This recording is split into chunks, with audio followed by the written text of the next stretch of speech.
Assalamualaikum warahmatullahi wabarakatuh. Hai guys, hari ini kita bakal ngobrol-ngobrol santai bareng podcast Ulul Albab bersama aku, Emilia. Tapi kali ini aku gak bakal sendirian nih guys, karena hari ini aku kedatangan bintang tamu. Pada penasaran gak? Biar gak pada penasaran, langsung aja nih kita panggil Jalpa. Halo semuanya. Hai Jalpa, apa kabar? Alhamdulillah baik. Emi gimana nih kabarnya? Alhamdulillah sehat. Sebenarnya aku tuh udah ngundang kamu dari kemarin-kemarin, tapi kamu tuh sibuk terus nih. Iya, kebetulan kemarin banyak kegiatan ya. Jadi kali ini aku baru sempet deh datang ke podcastnya Emi. Katanya mau diajak ngobrol-ngobrol bareng ya? Iya, betul banget nih. Tapi kamu tahu nggak sih hari ini kita bakal ngebahas apa? Ngebahas apa tuh? Gak tau Mi. Jadi hari ini kita bakal ngebahas tentang yang lagi booming banget, yaitu mental illness. Sebelumnya kamu udah pernah dengar belum sih mental illness itu apa? Pernah sih sekedar mendengar mental illness. Terus menurut kamu sendiri mental tuh apa sih? Menurut pandangan aku ya, mental itu adalah keadaan jiwa dan pikiran seseorang. Dimana keadaan jiwa itu dapat diartikan sebagai bagaimana sih keadaan hati orang tersebut. Apakah dia sedang sedih, sedang bahagia, atau sedang terpuruk, seperti itu. Oke, jadi mental tuh keadaan jiwa dan pikiran. Iya benar sekali. Terus kira-kira ada nggak sih penyebab awal dari mental illness itu sendiri? Menurut aku pasti ada ya penyebab awal terjadinya mental illness itu. Tapi aku kurang tahu kalau menurut psikolog itu seperti apa. Tapi kayaknya kali ini aku bakal ngebahas menurut pandangan Islam. Tapi ini juga argumen aku ya. Oke. Menurut aku penyebab mental illness itu adalah hasad. Jadi hasad itu adalah sifat iri dengki. Yang dimana sifat iri dengki itu dapat diartikan sebagai dia tuh yang memiliki sifat hasad itu tidak mau melihat orang lain bahagia. Kayak gimana caranya agar kebahagiaan itu hilang atau kebahagiaan itu berpindah tempat gitu, seperti itu. Oke. Terus dalam kehidupan sehari-hari ada nggak sih yang tanpa disadari sebenarnya itu udah termasuk ke dalam mental illness? Untuk dalam kehidupan sehari-hari ada contohnya. Kalau menurut aku ya contoh yang paling sederhana aja misalnya ulangan. Si A mendapatkan nilai sekian. Terus dia memiliki temannya itu si B. Dan si B itu hasil nilai ulangan tuh lebih tinggi daripada si A. Dan si A tuh kayak ngerasa, ih kok dia lebih bisa tinggi dari aku nilainya. Terus kayak intinya dia tuh kayak tidak senang melihat orang lain bahagia gitu. Dan dia tuh kayak bakal menghalalkan segala cara untuk menghilangkan kebahagiaan tersebut. Biasanya seperti itu ya dominannya. Terus orang yang udah kena mental illness itu bisa hilang apa enggak sih? Terus gimana caranya buat ngilangin mental illness itu? Oke, lagi-lagi kayaknya aku bakal ngebahas menurut pandangan Islam ya. Tapi ini juga menurut argumen aku. Oke.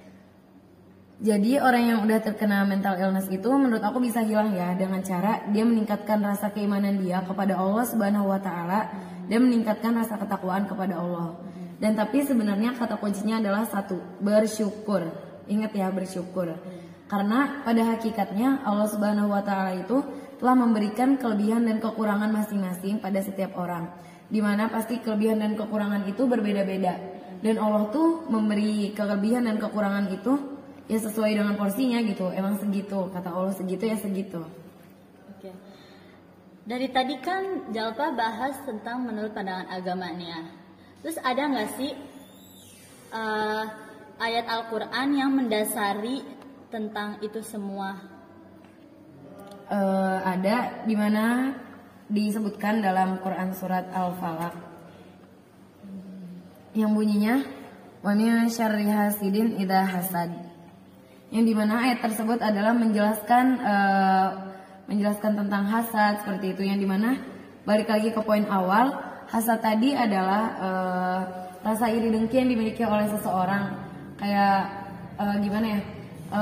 Bagaimana caranya agar rasa kebahagiaan yang dimiliki orang lain itu bisa pindah entah ke dirinya atau ke orang lain lagi, atau dia ingin menghilangkan rasa kebahagiaan yang dimiliki oleh orang lain tersebut. Oke, seperti itu. Terus nih, pertanyaan terakhir ya kak ini.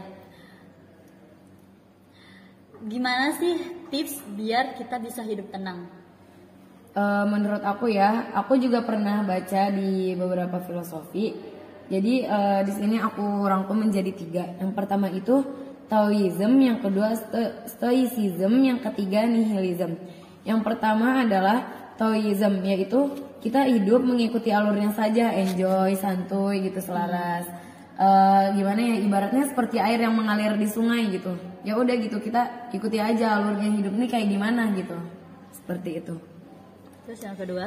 Yang kedua adalah Stoicism, yaitu kita hidup tanpa memperdulikan hal yang tidak bisa dikontrol oleh kita. Tapi kita pada akhirnya juga harus ikhlas nih pada hasilnya. Tapi kita juga berusaha di sesuatu yang bisa kita kontrol. Jadi emang kalau yang teori yang kedua, kayak kita tuh emang benar-benar fokus kepada sesuatu yang bisa kita kerjakan gitu. Oke. Selanjutnya aja ya, yang ketiga adalah nihilism, yaitu mengimani bahwa dunia tak lebih dari selembar sayap lalat. Jadi semua yang kita lakukan itu harus niat karena Allah, harus lillahi ta'ala. Tidak boleh ada niat lain, misalnya ingin dipuji oleh orang, ingin dipuji oleh teman, saudara, guru. Terus kita tuh hanya benar-benar mengharap ridha Allah Subhanahu wa taala, dan kita selalu bergantung kepada Allah.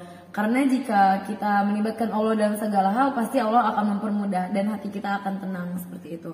Sebagaimana aku pernah mendengar ya kayak gini pepatah, bekerjalah seakan-akan kamu hidup selamanya, dan beribadahlah seakan-akan kamu akan mati besok, seperti itu. Oke, jadi kesimpulan dari obrolan kita hari ini yaitu mental illness disebabkan oleh sifat hasad dan bisa dihilangkan dengan cara beriman, bertakwa, dan bersyukur. Garis bawahi kata bersyukur ya guys. Oke, makasih banget buat Jalpa yang udah meluangkan waktunya buat mampir ke sini. Iya, sama-sama. Dan makasih juga buat kalian yang udah nyimak podcast kita dari awal sampai akhir. Semoga apa yang kami sampaikan dapat dipahami oleh kalian. Maaf bila ada kesalahan. Sekian dari kami. Wassalamualaikum warahmatullahi wabarakatuh.